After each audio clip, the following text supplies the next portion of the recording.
Hello guys and welcome to the driver's briefing video. I welcome you all to the first briefing of the newly created SportsCar Championship. First of all, I'd like to say thank you to all for the support, and let's without further ado go into the briefing document. There's some general organizational notes that we take here. It's obviously Daytona the 4 hours. You see the passwords here. And what I'd like to mention is if you protest anything, please make sure you use the numbers as displayed on this map. This is the iRacing standard numbering. So whenever you have anything to say in your protests, additionally to the timestamp, also make sure when referring to corners you refer to this corner numbers. The server setup is pretty straightforward. It's the day of race, and we're going to start the server at 5 a.m. in game. All sessions are carried over. The track state at the beginning of FP4 is 0%, also carried over. As you know, the free practice on the race server session is called free practice 4. Obviously, we're not going to leave marbles. You have to have a minimum of 2 drivers and a maximum of 4 drivers. There is the minimum I rating of 2000 enabled for the series, with the threshold of 100 I ratings, so that also 1.9k is fine. If they prove that they are actually good enough. As you can see on the right, this is the general forecast for the race, so there's no rain to be expected for this round. We have the schedule as seen here. Obviously, the Thursday schedule is adapted a little bit. You can see the information in the round 1 channel.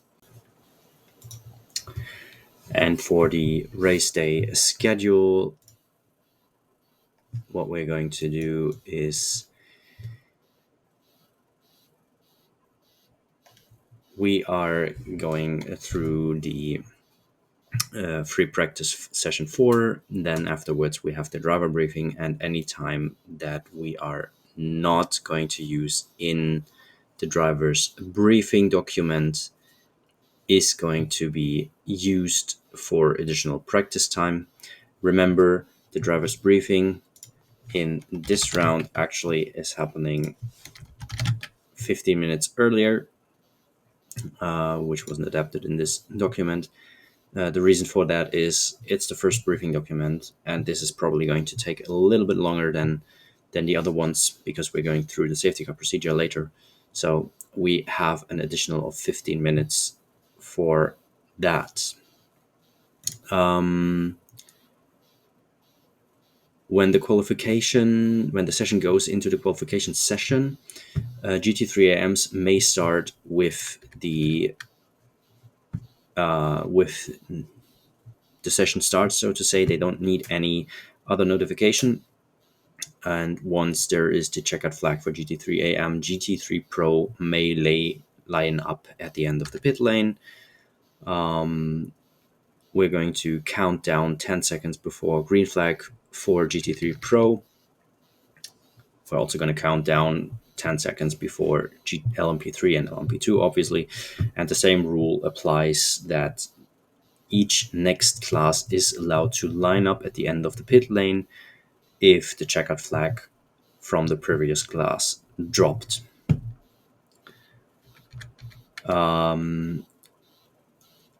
We're going to throw a checkout flag ourselves at 12:21.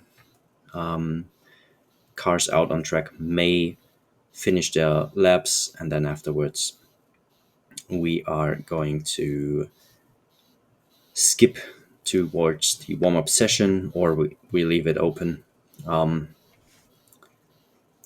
So there's the warm-up session, when then afterwards we're going to have a 5-minute gridding, so that the race start is roughly at 12:14 GMT, and then there's the race for 4 hours. Once again, I've mentioned it already before, and I've said it a couple times also in the channels. Ensure you have the correct car number and the correct iRacing team IDs. Double check your team, double check your team's car number, and double check the selected car when you want to register for the official session. Because once a team or a driver has been registered to the session, it can't be undone. We won't take any blame for any errors that's on that case, and you will be penalized according to the penalty catalog. At this point, little hint, go through the penalty catalog again, and it's either a disqualification or a 120-second time penalty, depending on what you did wrong. Next up, we have the hint that every member of your team should be able to see your team's channel and the SportsCar channels. If that's not the case, make sure you use the role request. There's so many teams as of this point, and so many drivers, that we are not able to keep track of who's in your team and who's not. So this is up to you. This is this is on your end. It's what you need to do. If any of your driver isn't able to see your team's channel, he won't be able to protest,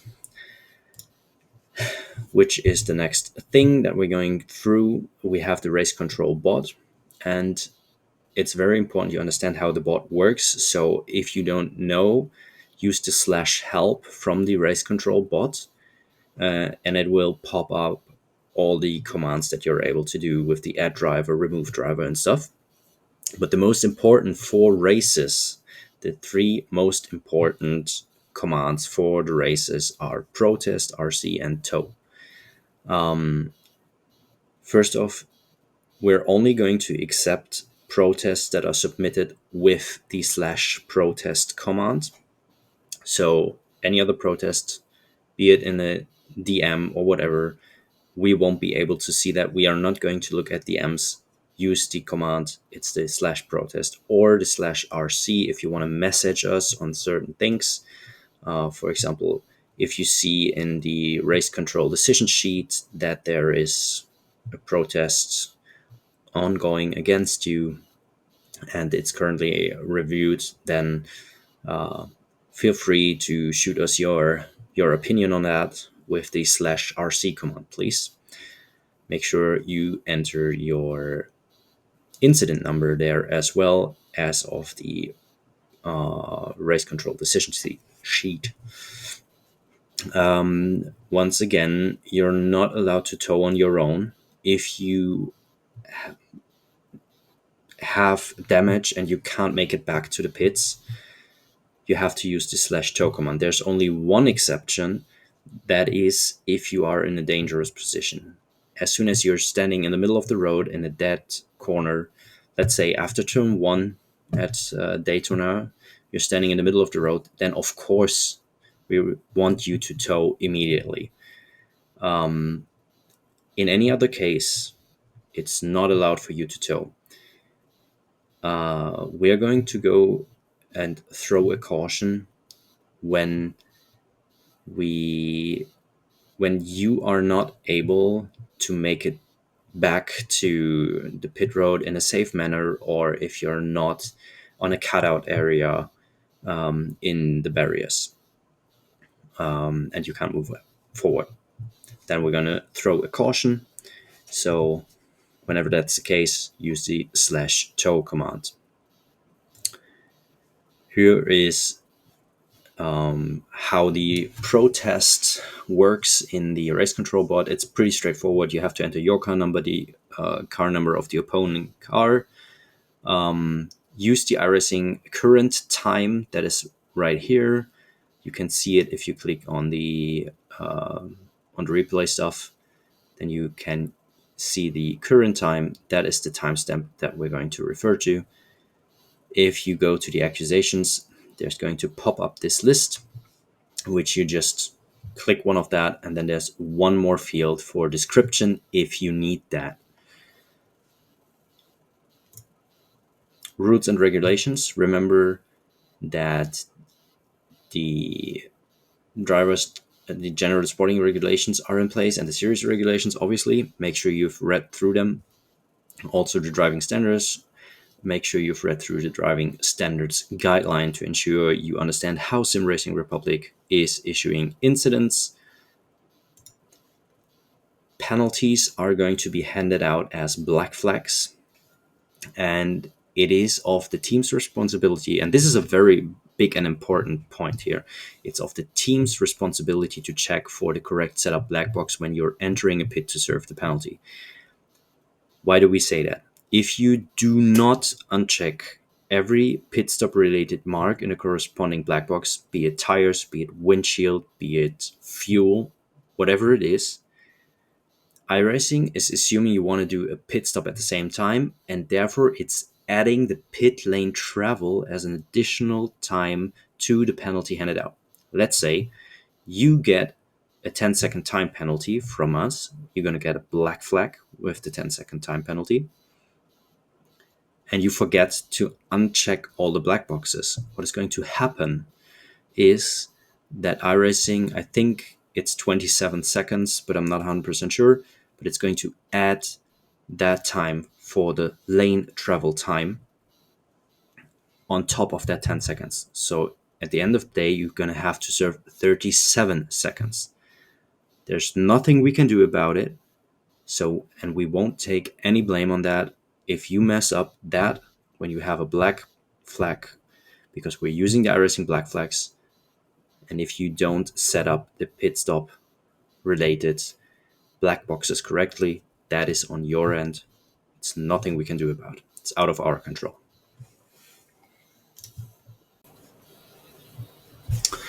Let's go through the safety car procedure. Here are some general informations. Ensure you have the in-game voice chat enabled during the race session. This is very important, otherwise you won't be able to hear us.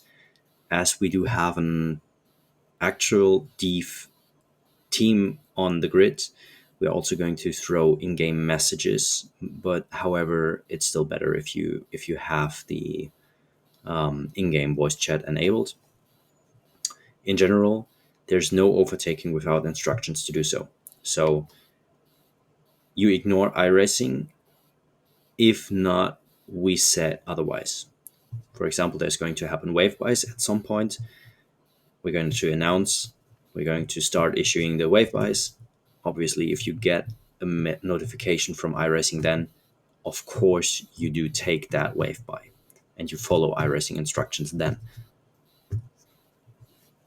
But for example, if we throw the caution, you are not allowed to overtake anyone, even if iRacing tells you differently. As soon as the caution has been thrown, the overall leader is asked to slow down to 150 kph. Everyone else needs to continue with reasonable speed to catch up to the queue. The pit lane entry is closed on the first lap of safety car. Pit lane exit is always going to be closed after the safety car crossed the safety car line, which we can see later in the document. Race control is informing through the in-game voice chat when safety car line was crossed by the safety car. Pit lane exit is opened by race control through in-game voice chat each lap individually when the last car in the line has passed pit exit. Safety car launch and first wave buys, lap 1 of safety car. Once the safety car procedure has been thrown, it's pretty straightforward. The safety car comes out of the pits and collects the overall leader. As we are going to slow down the overall leader to 150 kph, any car in front of the overall leader should actually be past the safety car once the overall leader catches up to pit exit. However, there may be the situation that we have a caution thrown when the leader is right around start finish line, then it might happen you end up in between the safety car and the overall leader.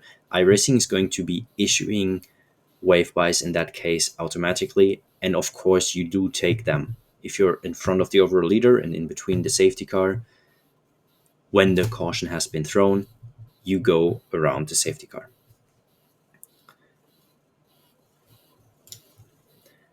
Once you catch up to the pacing line, at no circumstance you should overtake any car if not explicitly told to by race control. Once the overall leader is right behind the safety car, we're going to announce that the pit lane entry is open.